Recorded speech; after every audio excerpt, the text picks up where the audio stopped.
ऐसा स्टेट बन चुका है जहां पर आपको कोई भी काम करना है तो केवल भारतीय जनता पार्टी ज्वाइन कर लीजिए, आपको लाइसेंस मिल जाता है। और सजा के नाम पर कुछ नहीं था, हाथरस की घटना हम सबके सामने। तो यूपी का सारा सिस्टम ऑलरेडी एक्सपोज हो चुका है। जब एक्सपोज हो चुका है तो अब क्या बोलेंगे? देश में प्रतिदिन राजनीति के अलावा और हो ही क्या रहा है?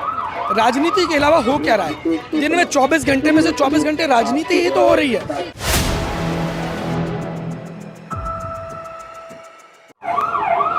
नमस्कार, आप देख रहे हैं 4 PM में आपके साथ नफीसा खान। उत्तर प्रदेश में कांवड़ रूट को लेकर योगी सरकार ने नाम वाला फरमान सुनाया था, जिस पर राजनीतिक उबाल भी देखने को मिला। राजनीतिक बहस के साथ साथ अब हंगामा देखने को मिला। दरअसल मुजफ्फरनगर में ढाबा विवाद सामने आया, जहां पर हिंदू संगठन के लोगों ने नाम पहचान वाले अभियान की शुरुआत करते हुए लोगों के नाम पूछे, के साथ साथ उनके साथ मारपीट की गई।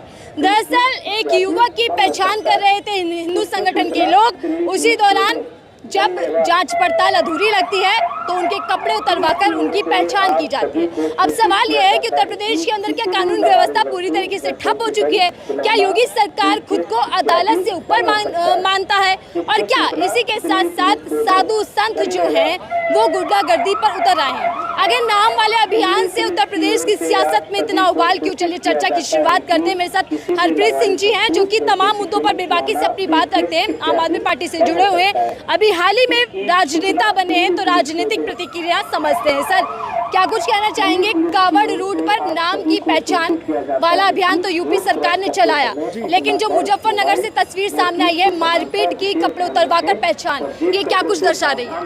देखिए, इसमें हमें ना तथ्य को गहराई से समझना होगा। ये इतना आसान नहीं है किसी भी व्यक्ति को गुंडागर्दी करने का लाइसेंस मिल जाना। कोई भी व्यक्ति किसी भी व्यक्ति को गोली मार देता है, कोई भी व्यक्ति किसी भी महिला को उठा लेता है, किसी के साथ अभद्रता कर देता है, किसी की पैंट उतरवा देता है।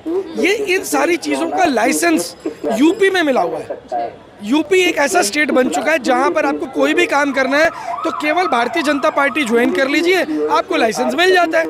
आप कुछ भी कर सकते हैं, कुछ भी मतलब कुछ भी। आप अवैध वसूली कर सकते हैं, आप किडनैपिंग कर सकते हैं, आप बलात्कार कर सकते हैं, आप कुछ भी कर सकते हैं अगर आप भारतीय जनता पार्टी को ज्वाइन कर लेते हैं। तो इसी कड़ी के अंदर जो चीज़ें आज हम देख रहे हैं, आज की तारीख में जो चीज़ें हमने देखी कि मुजफ्फरनगर के अंदर कुछ जिन लोगों को योगी जी ने लाइसेंस दे दिया है कानून व्यवस्था का, शायद उनको अपनी जो यूपी पुलिस है उसके ऊपर विश्वास नहीं रहा कि वो कानून व्यवस्था चला पाएगी योगी जी के मुताबिक। इसीलिए उन्होंने वो लाइसेंस वहाँ के कुछ गुंडों को दे दिया।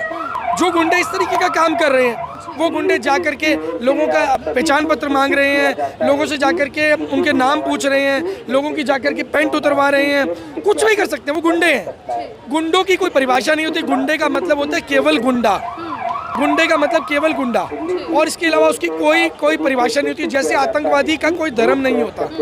अब आप बात करें तो आज भारतीय जनता पार्टी क्या कर रही है? आज भारतीय जनता पार्टी केवल उन वादियों के एजेंडे को आगे बढ़ाने का काम कर रही है जिन आतंकवादियों ने पहलगांव में अटैक किया। क्या किया था उन आतंकवादियों ने?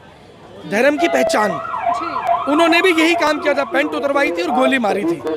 लेकिन अफसोस की बात है कि वहाँ पर जिन लोगों को गोली लगी उसमें मुस्लिम लोग भी थे, हिंदू लोग भी थे। इन्होंने उसे धार्मिक रूप देने का काम किया, क्योंकि ये लोग उस एजेंडे को, उस आतंकी एजेंडे को आगे बढ़ाने वाली पार्टी है। और इसीलिए इनके ऊपर जो बार बार एलिगेशन लगता है ना कि कहीं ना कहीं जब कोई इलेक्शन आने वाला होता है तो आतंकवादी हमला होता है, तो ये सोच भारतीय जनता पार्टी की नींव में बसी हुई है, आतंकवादी सोच। और इसके लिए अगर कोई पढ़ना चाहे तो एक किताब है संघीय आतंकवाद, वो जरूर किताब पढ़नी चाहिए, मुझे लगता है। क्या आपको लगता है कि यूपी के अंदर कानून व्यवस्था नहीं बल्कि जातंकवाद चल रहा है? बिल्कुल, इसमें कोई दो राय नहीं है ना। अगर और ये केवल यूपी की बात क्यों कर रहे हैं? पूरे देश में यही हाल हो चुका है। पूरे देश का सत्यानाश इन लोगों ने कर दिया है। इन लोगों को चैन नहीं पड़ा जब इनके पूर्वजों ने पाकिस्तान बनवा दिया। कारण क्या था? इनके पूर्वजों ने 2 नेशन थ्योरी दी थी। हमारा भारत एक था, पाकिस्तान हमारे देश का हिस्सा था, बांग्लादेश हमारे देश का हिस्सा था। इन लोगों को तब भी चैन नहीं पड़ी जब इन्होंने भारत को बर्बाद किया, भारत के 2 टुकड़े करवा दिए।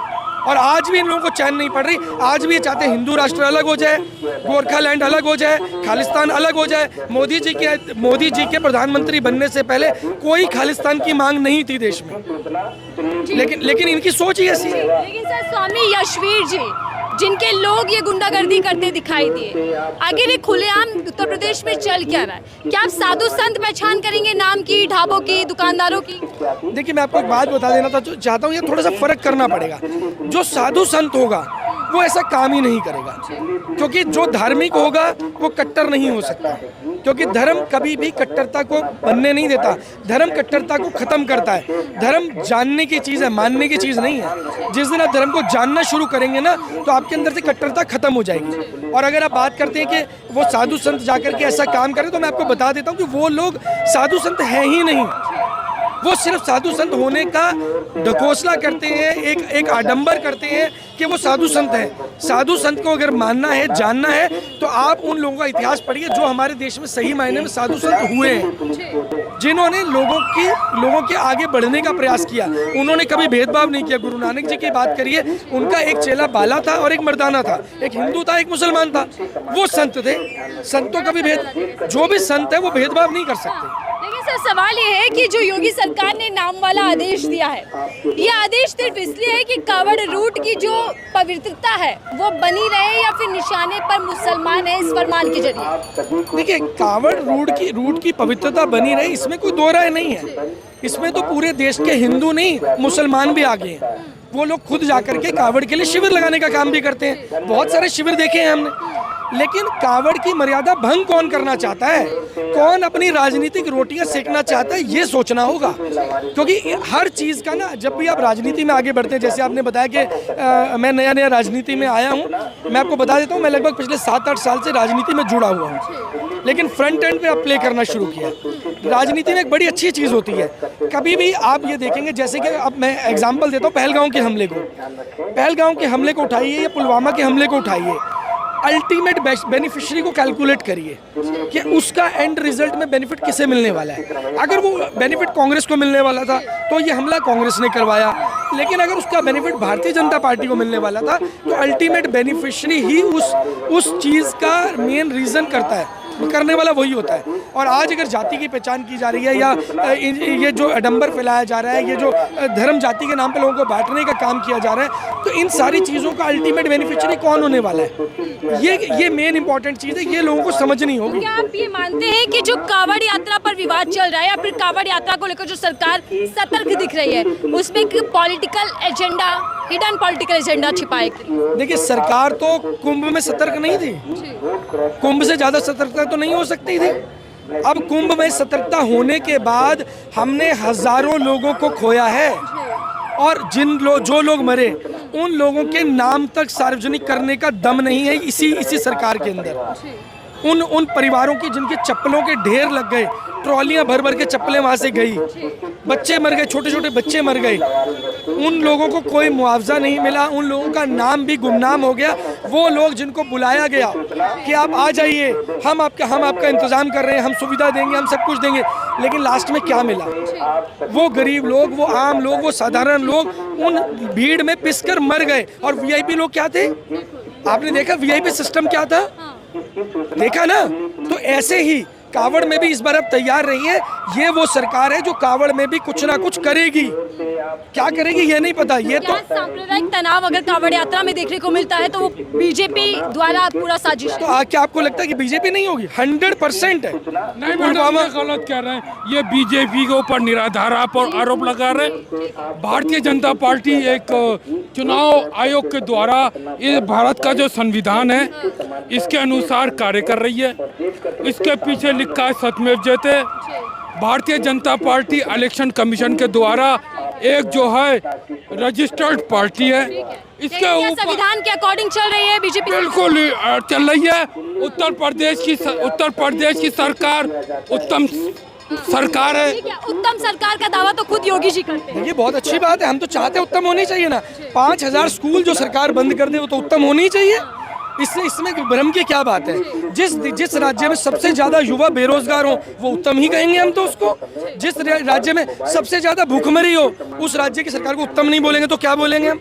हम तो कह रहे हैं जो लोगों को चाहिए कि हमें तो भुखमरी चाहिए, हमें तो कटोरा चाहिए, अगर वो मिल रहा है तो उत्तम ही तो है सरकार। नहीं मैडम, ये सर गलत फिर से है। मुजफ्फरनगर, मैडम, ये गलत सर है। एक मिनट मुद्दे पर बात करेंगे, मुद्दे पर आप राय रखिएगा अपनी।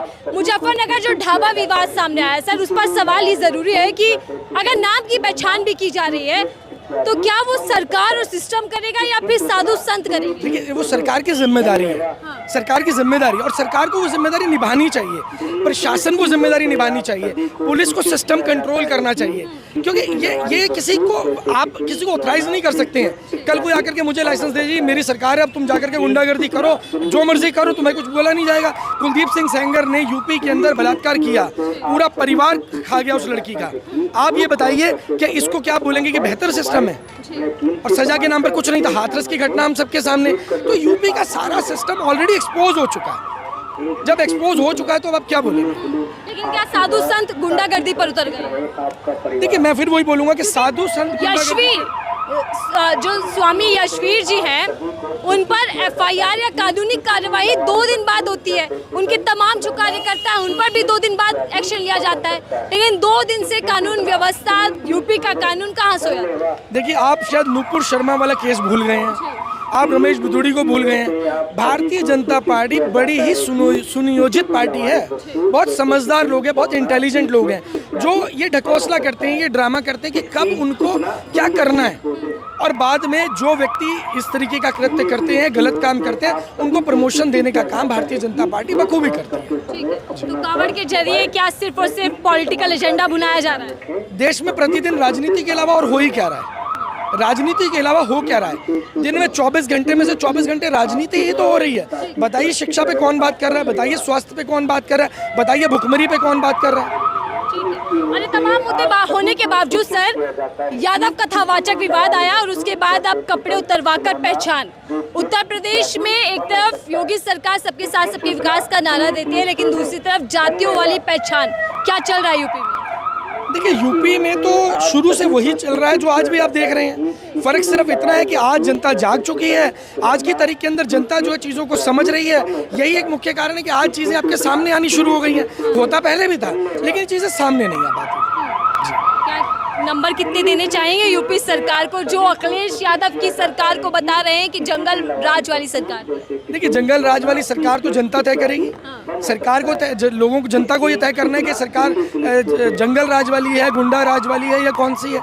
लेकिन जनता जागे, हर व्यक्ति बोले। आपके लिए ज़रूरी है, संविधान ने जो अधिकार दिया बोलने का, आपको अपनी भाषा, आवाज़ प्रयोग करनी चाहिए, अगर आप सही मायने में केवल अपना नहीं, अपनी आने वाली पीढ़ियों का भला चाहते हैं। ये तमाम हम लोग चर्चा कर रहे थे यूपी सरकार की नाकामियों को लेकर और कानून व्यवस्था का मुद्दा, जहां उत्तर प्रदेश के मुजफ्फरनगर में पहचान करते हुए कपड़े उतरवा दिए जाते हैं। और ये वायरल वीडियो बहुत कुछ दर्शा रही है, बता रहे हैं यूपी का हाल बेहाल कितना है। इस रिपोर्ट को लेकर आपकी क्या राय है, साझा कीजिएगा। देखते रहिए 4 PM, मैं थी आपके साथ नफीसा खान।